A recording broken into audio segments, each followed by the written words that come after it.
Okay, so once again, thank you everyone for joining us today. The Northwest Chamber is proud to highlight our members in that and all of their knowledge and sharing their tips and information with us and the world.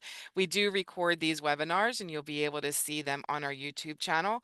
Today, we do have our member Paula McCoach of Your Number Matters, and she'll explain what that's all about. Paula is an accomplished teacher and tutor, and she is also an Enneagram. Did I say that right, Paula? Okay, Yes. Enneagram coach. And she can explain how you actually have your own personality type. And there's ways to be able to communicate better and understand other people if you understand their personality type. So, Paula, I'm not going to waste any more time with me talking. I'd rather have you explaining all of this. I'm also going to share Paula's presentation. So if you can hang tight, I will do all this switching around and we'll get started. So hang on. Okay. Paula, are you seeing that screen okay? Yes. Okay. So, Paula, this is in your hands now, and I will be back at pretty soon when we are ready to wrap up. All right. Thanks, Kathleen, for the warm introduction. I really appreciate the Northwest Chamber. And I have to just do a shout out to the Northwest Chamber for really taking care of their members because they are a chamber that wants businesses to survive and to thrive. And they provide educational seminars. I was at one last month about having problems in business and how those problems can be solved. So I really appreciate their commitment to education and giving me this opportunity to speak. The two, the Enneagram is very, very complex, but we're going to present it in a way that's very simple. The name of the company that we have is called Your Number Matters, and it's um, a personality typing system that is very objective.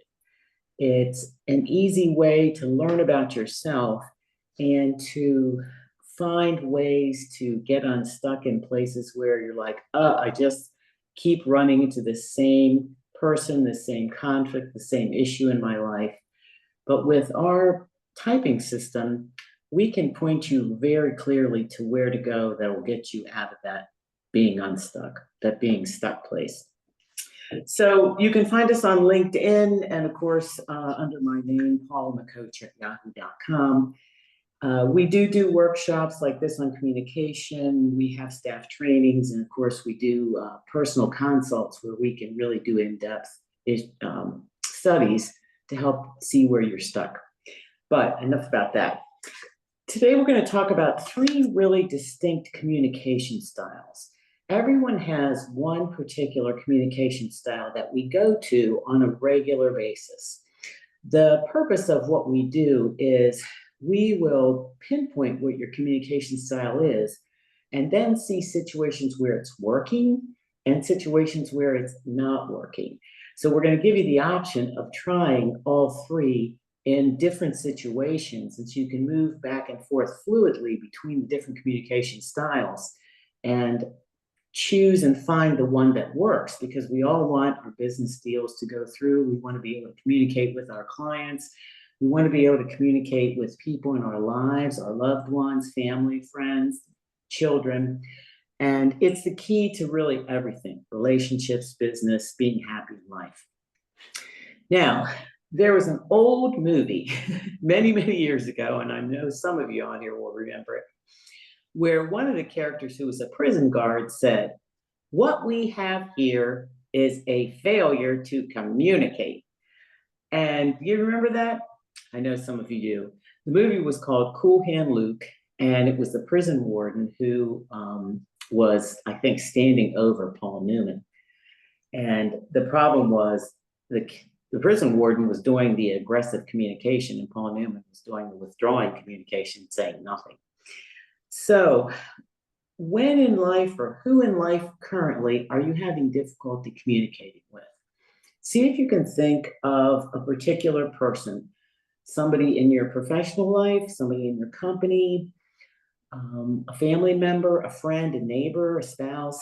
Who is it that you're like, I just cannot get through to this person? They're not hearing me. And as we all know, the more we try, the harder we try, sometimes the worse it gets. So think of that person, keep them in mind.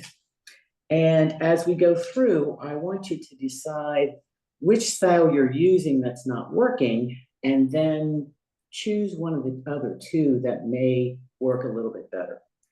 So the first style is called the assertive stance or the assertive communication style. In our system, we call communication style stances. So you'll hear me use that term a little bit.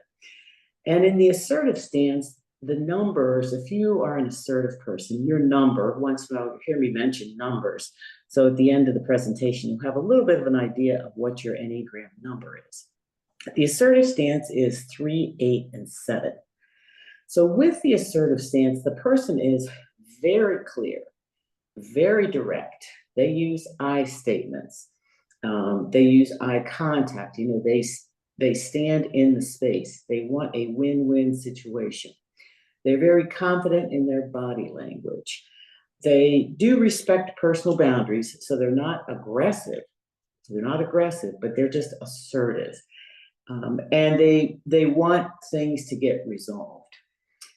People who are assertive, and I know you all know this, when they come into a room, you can almost feel their energy. You can feel that they are present. They have a very strong personality. I'm going to give you two situations for each stance, one that worked and one that didn't work using this communication style.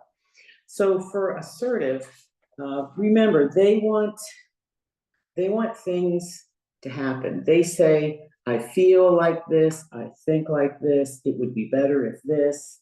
They maintain eye contact with you.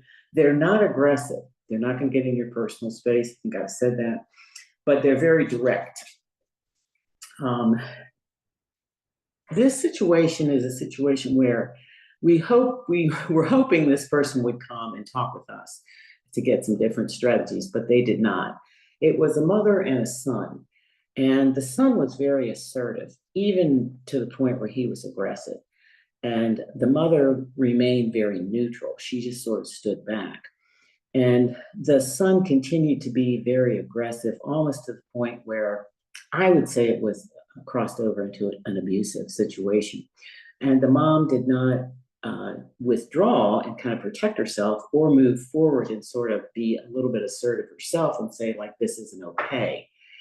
And the last I heard about this situation was that the relationship had totally broken down, that there was not any communication anymore. And so that's an unfortunate situation that I think had some different communication styles been used, it would have been more successful. The second situation is where it did work to be assertive. There was a situation where one of our clients was in a car accident. And in the car accident, there were 3 cars involved, and their car was hit from behind. And this person jumped out of the car and started organizing the accident scene. The EMTs were coming in, the fire departments were coming in. They organized the people who were in the cars to get out of the cars and stand over to the side. And while this was all going on, the person who is using the assertive stance heard somebody on the phone saying, someone is trapped in the car. And nobody was trapped in the car in the situation. And she knew if that 911 operator heard that she would send 10 more emergency vehicles, the Jaws of Life, the tower, medics, hospital people, and they didn't need those people to make the scene more congested. And it would possibly take those vehicles away from situations where they needed to be. So she, I think, gently took the phone from the person and said to the 911 operator, no one is trapped in the car. We are all fine. And in that case, then they only sent the appropriate vehicles and the situation was handled. So, in that sense, to be assertive was very, very helpful. And I got to just tell you one little personal thing here. That firefighter who handled the scene was my daughter. She is a professional firefighter, believe it or not. And she has a very assertive communication style, which she does need for her job. The next type of communication is neutral. So if you're neutral, it's very useful in business because you want to stay present. You want to be fact based. You want to say to people, just the facts, Jack. You just give me the facts. Pull the emotion out of it, be very objective. And it's a way that when emotions are running high, which often in situations involving difficult decisions, emotions run really high and they cloud our judgment. They cloud the judgment of the other people.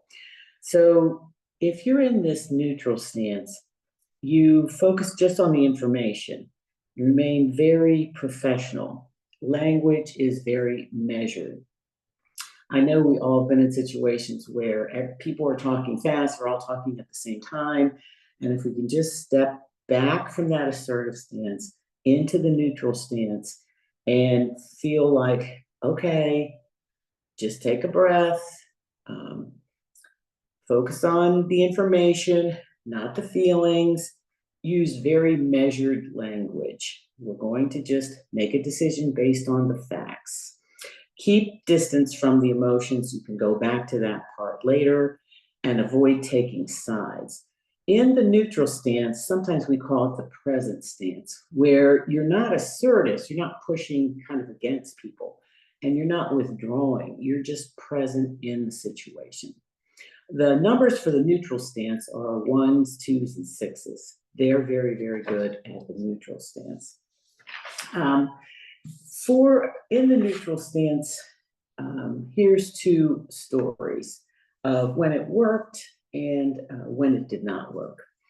Again, with the situation with the mom and the son, the mom stayed in that neutral stance. So she just kind of stayed present to her son, but it was not going well. And one thing we can do is if we're in a situation where we're using a particular communication style and it's not going well, then we know we need to probably change it up somehow. She did not change it up. She remained neutral. And unfortunately, again, the situation is still not resolved. As she could have, withdrawn at the least to protect herself a little bit and then come back when emotions were not running as high. I don't know that they ever got to where the emotions were not just dominating the situation. A success story using the neutral stance is with a client of ours who came to us because they were having difficulty communicating with their daughter. Of course, the daughter was, teens or 20s, that age that's a little bit difficult to communicate with. And sometimes if we can keep our emotions out of it, it's much more successful. So they seemed to be kind of butting heads, couldn't really communicate. And the mother had some really good information for the daughter who was in the process of job hunting, looking for a vocation, but they just couldn't seem to talk. So we said to the mom, try to step back from the assertive stance, because of course she cared about her daughter and wanted her daughter to do well. Just step back a little bit into the neutral stance and try to stay unemotional, stay in the present, and just let her come to you. So for those people who are very assertive, difficult to do that because that's not your natural mode. And that's what we help you with in our typing system and in our sessions, is to get a little more comfortable with different styles that may not be yours, but may be very helpful in situations. So she did. And she told us that after about 3 days of just being neutral, hi, how you doing? How are things going? Not pushing anything on her, that her daughter came to her and they talked. And they had a very good conversation. And I believe the daughter now is in a position that the mom helped her get that really uses her talents and abilities. And that is the beauty of understanding different stances and understanding where our weaknesses are, where our strengths are, and where we can just get better at some different situations. So remember, neutral is emotional, maintains emotional distance, just the facts. This would be a conversation where it would be option A costs less, but it's going to take longer. Option B is faster, but it's going to be more expensive. Let's decide just based on the facts. It's a very, very helpful stance in many situations. All right, our third stance is the withdrawing stance. Now you might think, oh, withdrawing stance, that's not probably not good, but it is very useful. So withdrawing is numbers 4, 5, and 9. It is very valuable because at times in situations where, again, it's usually where emotions are running high, but also can be in situations where, as is happening to a lot of us today, there's so much data coming in and so much information coming in all the time that sometimes we need to just step back and listen to and think about what we're hearing and seeing and feeling. Because as we all know, any decision that's made in haste usually ends up with difficult consequences. So the withdrawing stance is becoming more and more and more useful in business and in relationships today, because it's just sometimes good to step back and think about things. So for withdrawing, physically, the person will move back. You might actually see somebody back up from you. Another of the withdrawing stance, another situation would be they'll break eye contact. They sort of will look away, and that's a form of kind of withdrawing a little bit. They might move away from the situation, like mentally, emotionally. They might just sort of check out. If you see somebody in a meeting kind of check out, they might just say, I need a little bit of distance here. A way that they're in the neutrals stance is if they say things like, well, whatever you want to do is fine with me. And as we all know, we want everyone to participate. We don't want people just to go along all the time. Sometimes they'll say, I don't care, you choose, I just don't know. So that's when we know kind of they're in the neutral stance. Another neutral comment might be something like where if you ask them A, they might just change the subject to B, like they just totally are withdrawing from the whole conversation. Again, it sounds like it's not a great place to be, but it's a very useful place when a situation maybe can't be resolved right at that moment. Like with the mother and the son, maybe some distance would have helped and they could have come back when they were cooler heads. It wouldn't have been helpful, obviously, in the situation with the accident, but many, many situations are resolved. Another thing they might say is, I don't have an opinion about that. It's very valuable. I know we've all heard people say, some situations we have to let go and let them resolve themselves. And I know we've all seen that happen where we just got out of the situation, or it was basically a situation that there was nothing we could do about it, and we just had to let it go. So let me see. Two stories. One is there was an employee who came to us, and she was a very valuable employee to this particular company. She loved the company, loved the people, did excellent work, had some very important jobs, but they made some big changes. It was during the pandemic, and some huge changes were made in her company, as were made in a lot of companies. And she just was not happy with them. She felt that it wasn't meeting her needs anymore, and she couldn't really work in the situation. She was a very withdrawing type. That was her basic stance, her natural stance. And so she just said nothing to anybody and she left the company. So they lost a very valuable employee and she left a job she really was happy about. That if maybe she would have been at least in the neutral stance and talked to them, that it would have resolved it in some way that they both would have been happy. A second story where the neutral stance, it did work, and for the employee, it didn't work out great for the company. Same kind of situation. A lot of changes happened during the pandemic. After the pandemic, the employee loved this company, was an integral part of the company. They loved her. And when she came to us, we knew she was a very withdrawing person and wanted to just leave and like, I'm leaving, I'm out of here kind of thing. So we suggested she at least go in and talk to them, not be assertive. It's kind of hard to jump from withdrawing to assertive, but to just say, can we have a conversation with just the facts? Just the facts. Um, so she did.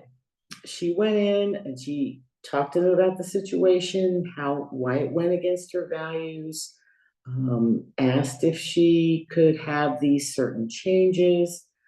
She didn't want to leave, and they were not willing to accommodate her. Let's say if I had to hazard a guess, they were staying kind of the aggressive or assertive stance and were not willing to kind of meet her halfway and to provide some of the situations she needed to be successful. So she actually also left the company and has started her own two companies now and is very happy. So so it worked out for her, and I think she felt like, okay, I tried and it just did not work out.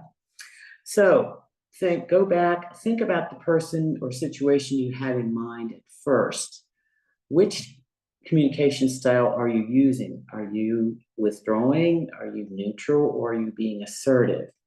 And after hearing these three, which one do you think might give you a little bit of leeway where you can make some progress on the situation?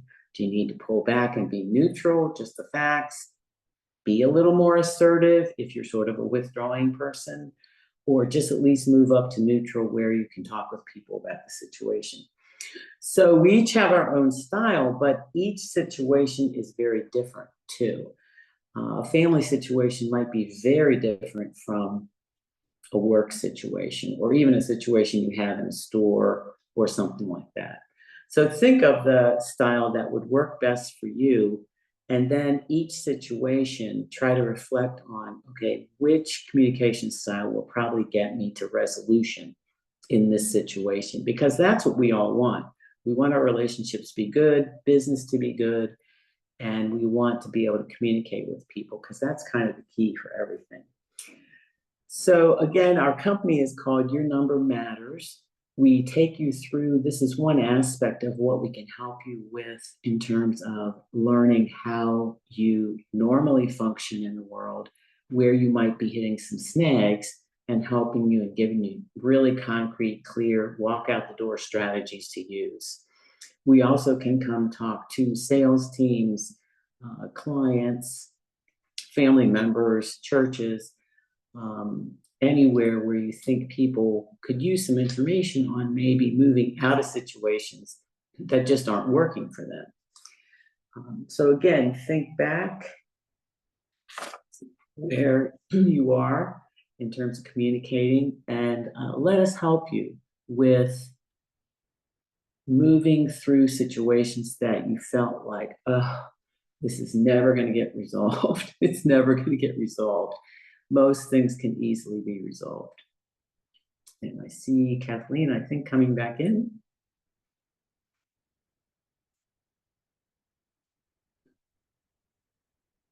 I can't hear you, Kathleen. That's because I was muted.